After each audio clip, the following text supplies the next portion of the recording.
Graça e paz do Senhor Jesus, tudo bem? Estamos mais uma vez aqui, mais um domingo, para mais um estudo da nossa escola dominical.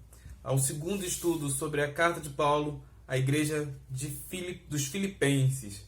E hoje nós estaremos iniciando em si na carta, né? E vamos pegar o primeiro capítulo, dos versos 1 ao 11, conforme nós falamos na semana passada. Semana passada nós vimos como a carta, por que a carta foi escrita, quais foram os eventos que antecederam a criação da igreja de Filipenses, como ela foi criada, né? Como foi plantada por Paulo a igreja. E hoje nós vamos estudar de fato a carta. Eu peço que você abra sua Bíblia em Filipenses, capítulo 1, do 1 ao 11, e faça essa leitura cuidadosamente. Leia Filipenses do 1 ao 11 cuidadosamente. Hoje nós vamos falar sobre as características que a igreja de Filipenses tinha, né? As características dessa igreja tão perfeitinha tinha, que o que nós podemos ter também, que nós podemos copiar, estudar e aprender e aplicar na nossa vida, na nossa igreja também, tá? É sobre isso que nós vamos falar hoje, sobre as características da igreja. Liderança forte, cooperação na missão e comunhão. Por que a igreja deve buscar essas características? Essa primeira parte da carta de Paulo aos Filipenses pode nos ajudar a responder essas questões e nos desafiar a viver isso, de viver essa realidade em nossa comunidade, na nossa igreja. Nós vamos juntos, eu convido você a irmos juntos conhecer algumas características da igreja de Filipenses, da igreja dos Filipenses, né, e aplicar isso à nossa realidade, à nossa igreja. O texto da aula de hoje, tá? Ele é um resumo, é um breve resumo, muito breve por sinal, do comentário que o Dr. William Hendrickson escreveu e publicou, e a Casa Editora Cultura Cristã publicou, tá? Além de outros recursos que a gente usou, como dicionários e outros livros de ajuda, mas basicamente o grosso do texto é um resumo do comentário do Dr. William Hendrickson da Editora Cultura Cristã. Vamos lá conhecer as características da igreja? A primeira característica, a primeira coisa, quando nós lemos o primeiro versículo, já tem muita coisa para a gente aprender, já tem muita informação. E ela já traz algumas características importantes.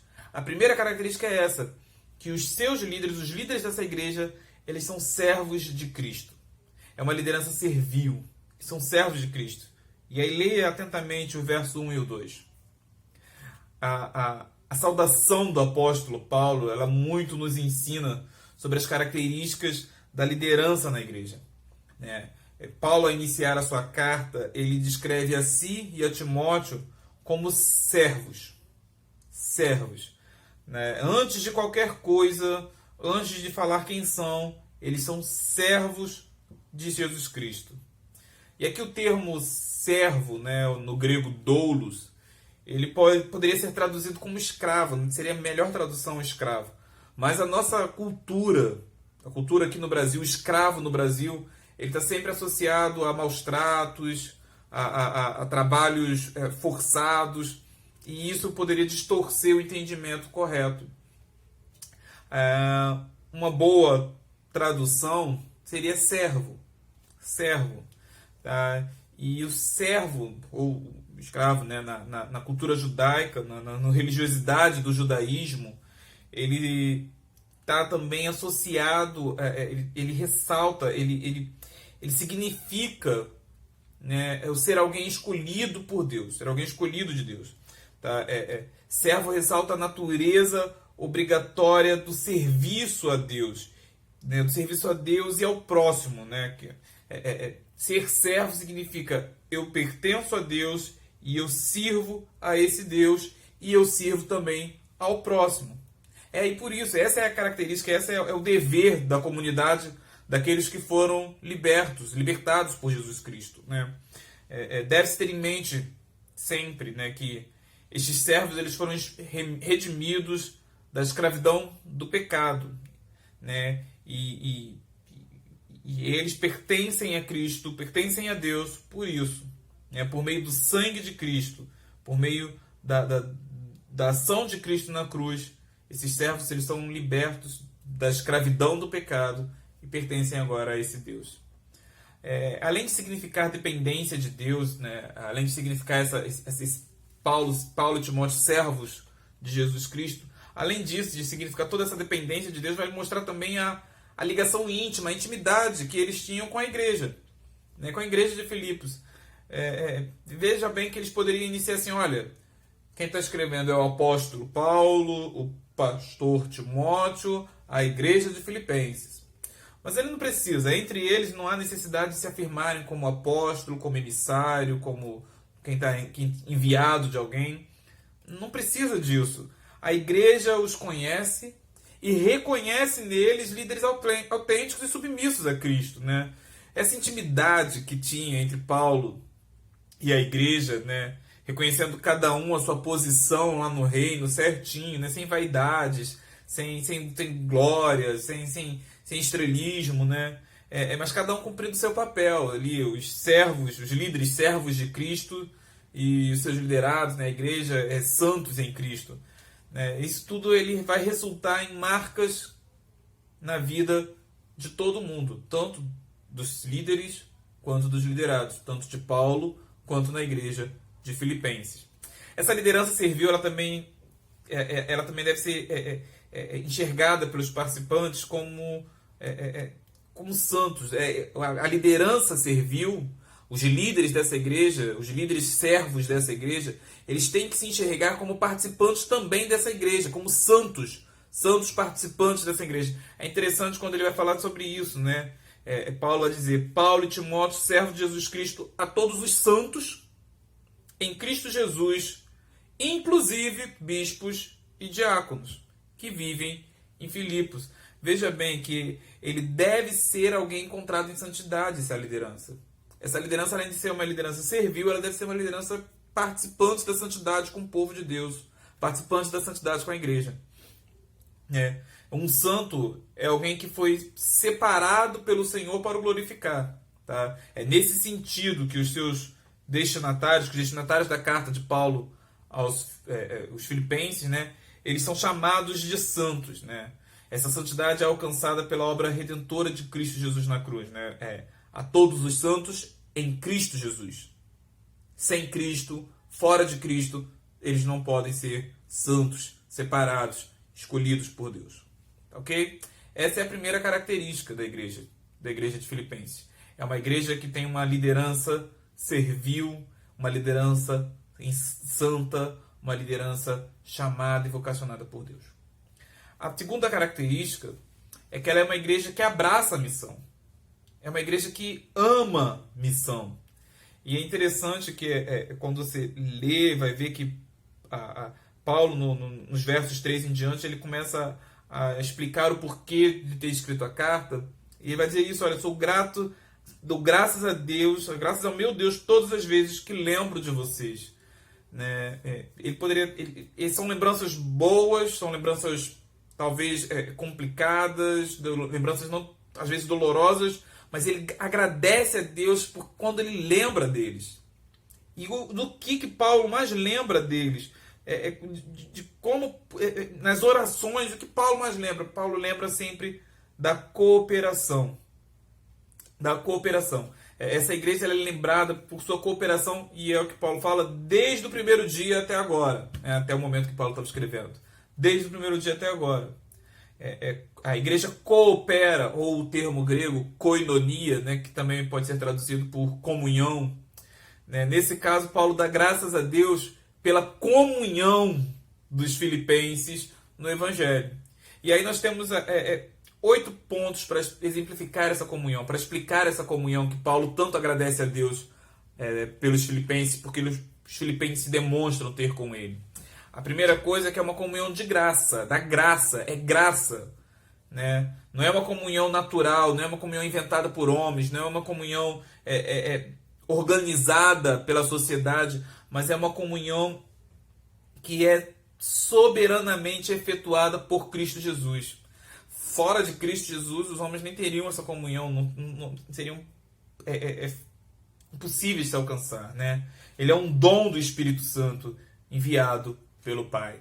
É uma comunhão de graça, da graça. Além disso, ela é uma comunhão de fé.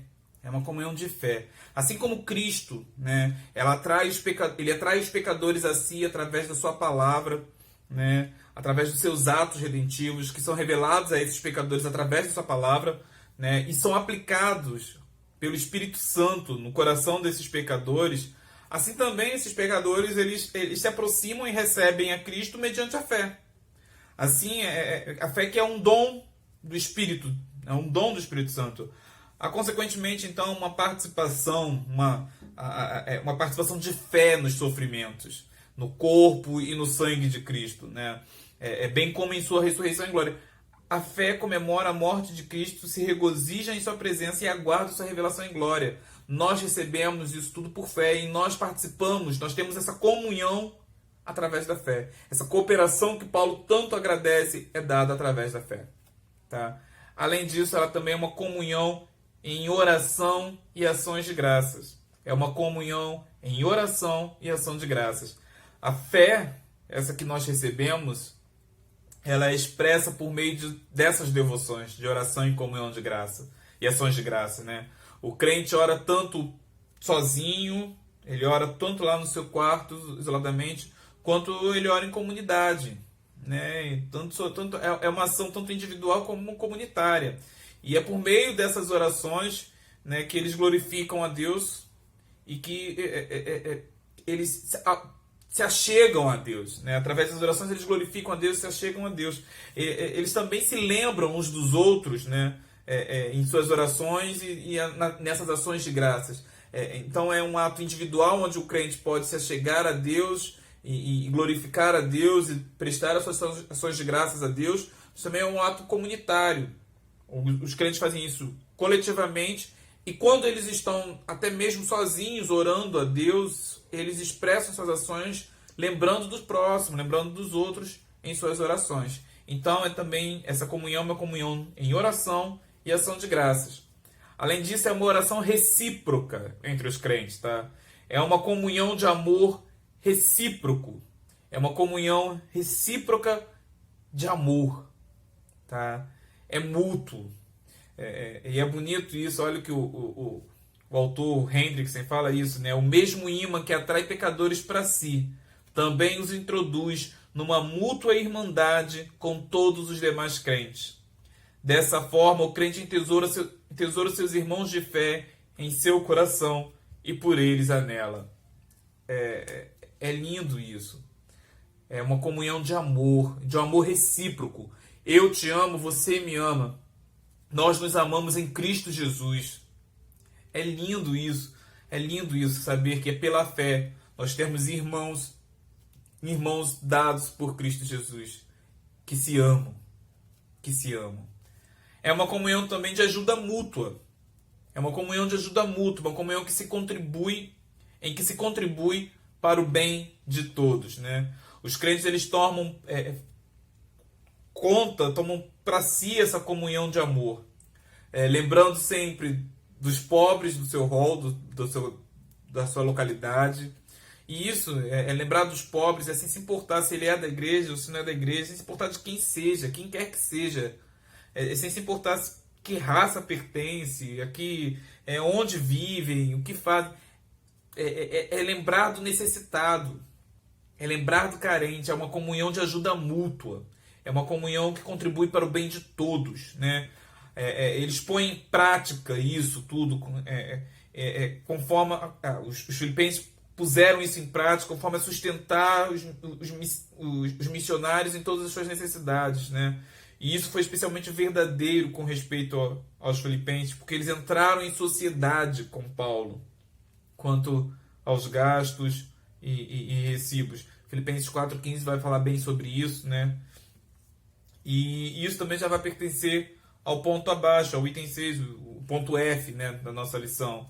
É uma comunhão que promove a obra do Evangelho. É uma cooperação ativa nas atividades evangélicas. Aqueles que são irmãos na participação comum se dão à destra em sinal de companheirismo e reconhecimento de uma sincera cooperação na obra do reino. Não é na obra do irmão, não é naquilo que o irmão vai fazer, mas é na obra do reino, para o reino, em prol do reino.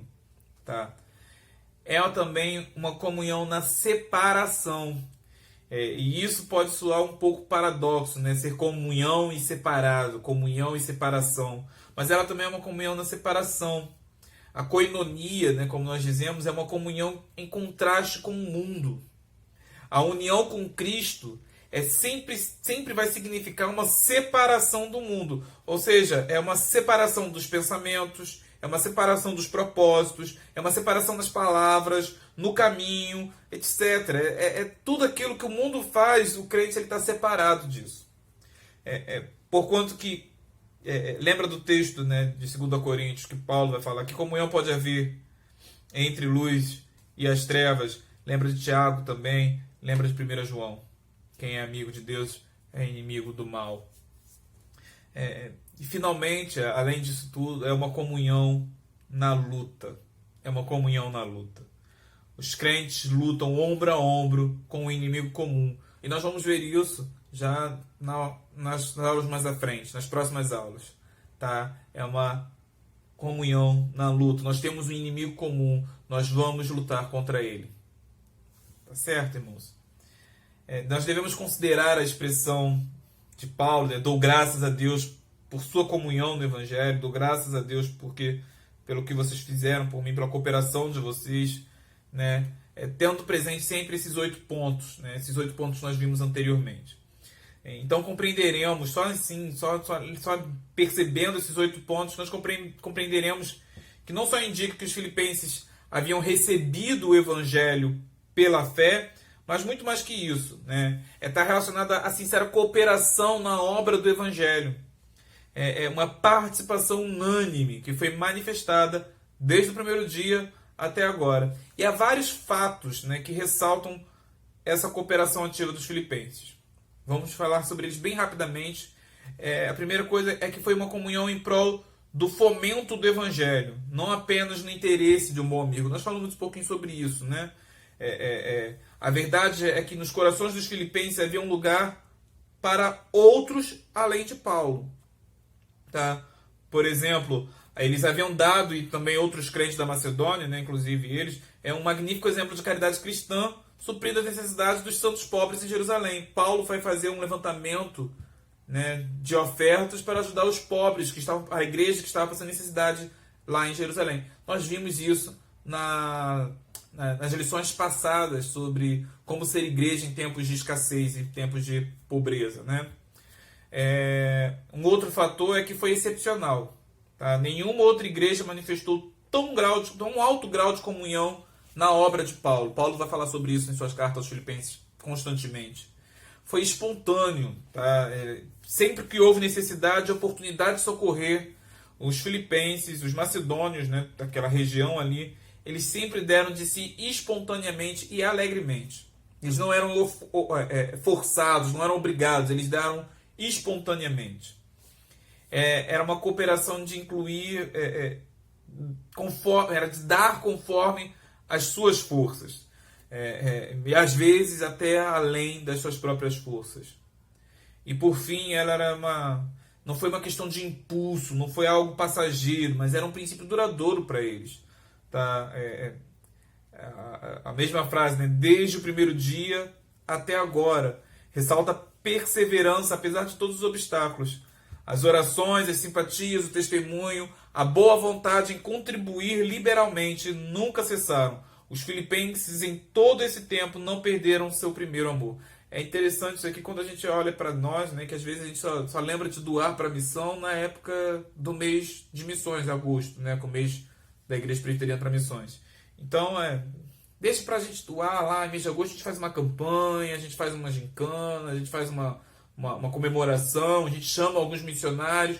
Lá em agosto é o mês de missões, a gente cuida só lá. Para os filipenses não, era constantemente, era todo o tempo, era um princípio na vida da igreja.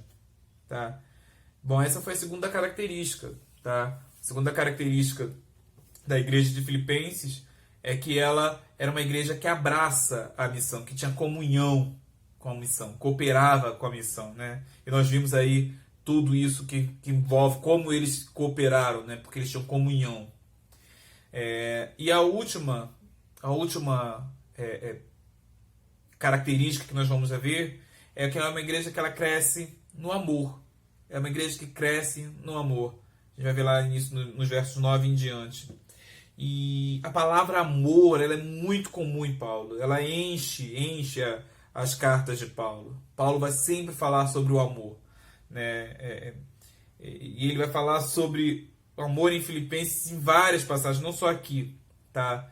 Mas nos versos do capítulo 1, verso 16, no capítulo 2, verso 1, no capítulo 2, verso 2. Ele considera esse amor, o qual se esforça por imitar, né? Paulo se esforça por imitar esse amor, como um amor vindo de Deus, somente de Deus, somente o amor de Deus. O amor de que Paulo fala, ele é inteligente e intencional, ele vem de Deus, é revelado em Cristo Jesus, por isso ele é profundo, por isso ele é imperturbável, e ele traz sempre essa vontade de querer progredir no reino, de querer ser próspero verdadeiramente, de ver todos os redimidos salvos, né? Esse amor, essa vontade, esse desejo se manifesta em atitudes, se manifesta o amor que Paulo fala, né? O amor que Paulo tanto busca imitar vindo de Deus, ele se manifesta em atitudes, e aí são de humildade, de ternura, de espírito perdoador, né? Mesmo com os inimigos. A gente vai ver isso mais à frente nas próximas aulas. É lindo isso, né? Esse amor se manifesta também em palavras.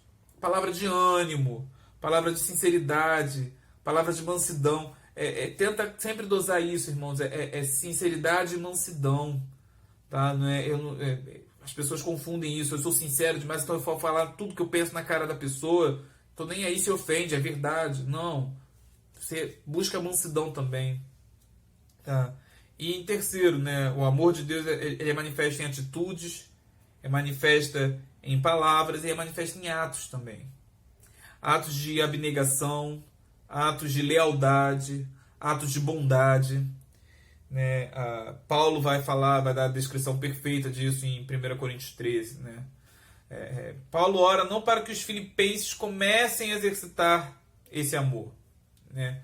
Mas para que o oceano de seu amor atinja sua mais bela e plena proporção, transbordando, ultrapassando todos os limites. Na verdade, que o amor possa assim crescer mais e mais.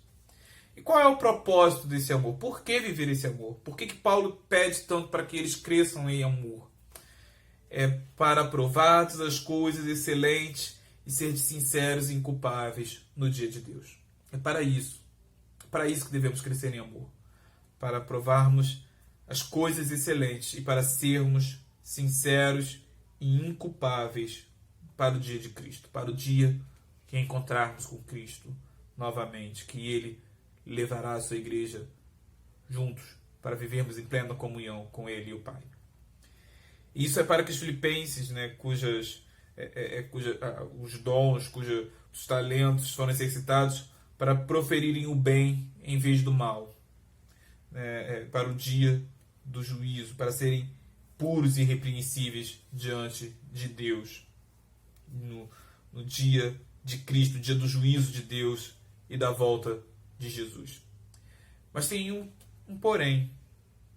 Seria muito fácil para os filipenses se orgulharem desse amor.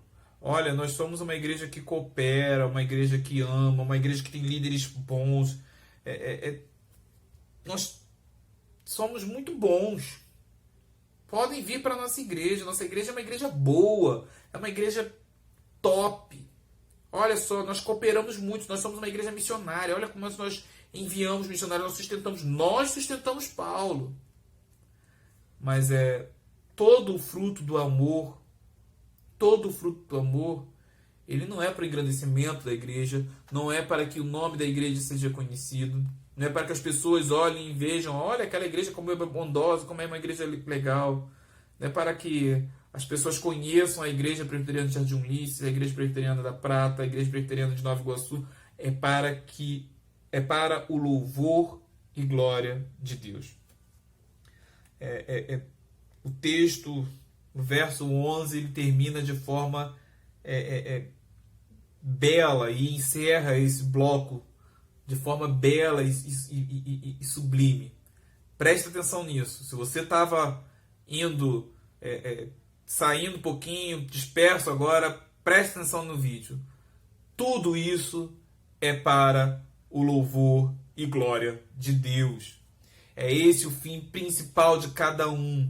E assim também é o fim principal da igreja, é o propósito da igreja. A igreja existe para quê? Para o louvor e glória de Deus. Para que nós temos comunhão uns com os outros? Para o louvor e glória de Deus. Não é para que eu fique melhor, porque eu me sinta legal, porque eu me sinta mais amado. Não. Por que eu devo... por que existem líderes, servos de Jesus Cristo? Para o louvor e glória de Deus. Esse é o fim principal, esse é o propósito da igreja, é o meu propósito como igreja, como propriedade de Cristo, é o teu propósito, o fim principal do homem, glorificar a Deus e gozá-lo para sempre. É isso. Tudo não tem nenhum valor se não for para o louvor e glória de Deus. Para o louvor, para a glória e louvor do nosso Deus. É esse o fim de tudo isso. Essas são as 3 características da igreja de Filipenses que nós devemos copiar, devemos imitar, devemos seguir. É uma igreja que possui uma liderança servil, isso não se reflete apenas para os presbíteros, diáconos e para os pastores, mas para todo mundo que deseja exercer uma liderança na igreja, para todos líderes de sociedade, eleitos ou não, aqueles que exercem esse tipo de influência, uma liderança positiva na igreja, deve ser uma liderança servil e santa. É uma igreja que coopera na missão, é uma igreja que tem comunhão, e essa comunhão, ela transborda, extrapola, ela é dada, ela é mostrada através de atitudes, e é uma igreja que cresce em amor. É uma igreja que tem tudo isso para a honra e para a glória do Senhor. A nossa próxima parada, eu convido você para estudar, já lendo o capítulo 1, dos versos 12 ao 30. Nós vamos fechar esse capítulo 1. Leia o texto, anote suas dúvidas e nos envie através do WhatsApp ou pelos comentários aqui do vídeo, que nós vamos tentar responder. Participe da Escola Dominical.